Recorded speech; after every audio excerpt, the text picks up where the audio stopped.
How to add a new complaint. From the main menu page, click the New Complaint button,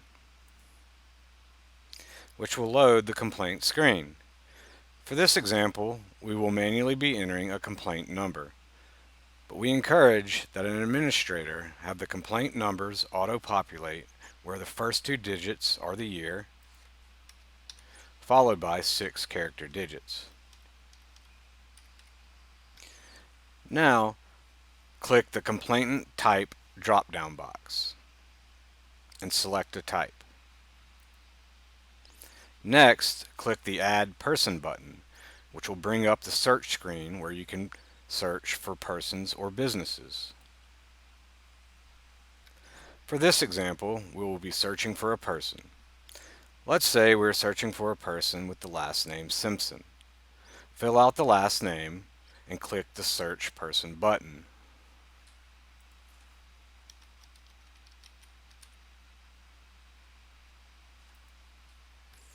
And it returns individuals with the last name Simpson.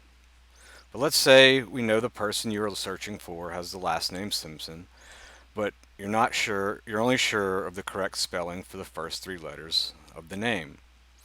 You would then type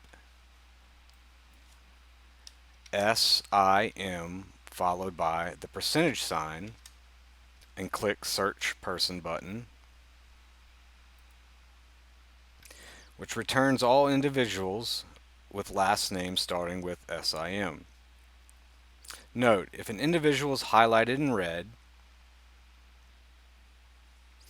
this tells the dispatcher that there is an issue with this person. Let's double click on Homer Simpson, which brings up his detailed information. And if you'll notice, there's a potential harm button. Click it, which will show you the potential harm from the past from this individual with the option to add new potential harms from this individual and any comments you would like to type. The Browse button is for when you want to upload a picture of the individual. There are two additional tabs: History, which is any records that have the individual tied to, and the Offender tab, which will show the complaint number and the incident number of any record where this individual was an offender. Back on the Details page, once you have everything you need, click the Select Person button. And that person will populate the individual's table. Now, for the time the call was received and the date the call was received should populate the current date and time upon the screen opening, but double check to ensure that this is correct. Next, we will fill out the date and time dispatch sent the police on the call.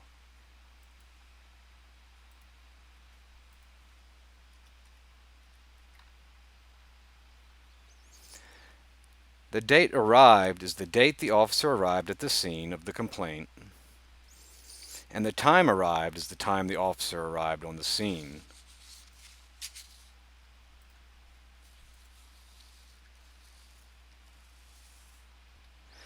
Date cleared is the date the officer reports the complaint is cleared, and the time cleared is the time the officer reports the complaint cleared.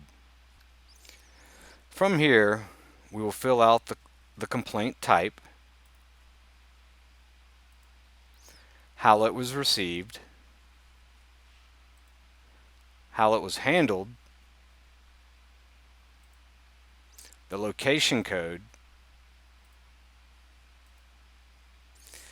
and the location dispatched, where if the complainant information is complete from the caller, you can click the Same as Complainant button, which will populate the location dispatch field without retyping it.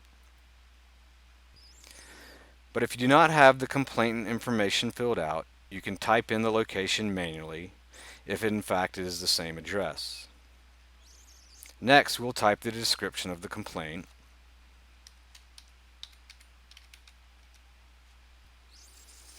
Then we need to add an officer. Click the drop-down box for an officer and select the officer needed. Then click the relation drop-down box and select a relation.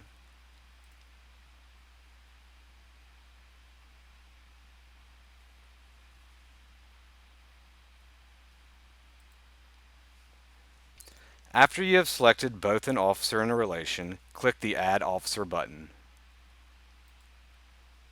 which will populate into the officer table. You can repeat these steps if you need to add multiple officers. Please note that we are adding an officer on the complaint screen, and the officer information will also show up on the incident screen as well. Also, if an officer has become inactive for any reason, retired, quit, or fired, their name will not appear in the drop-down list. If you have any information for the remaining fields, you can go ahead and fill them out, whether it's the station division ID or the GPS location. When you've completed everything you need, the last thing to do is to click the Save Complaint button and click OK.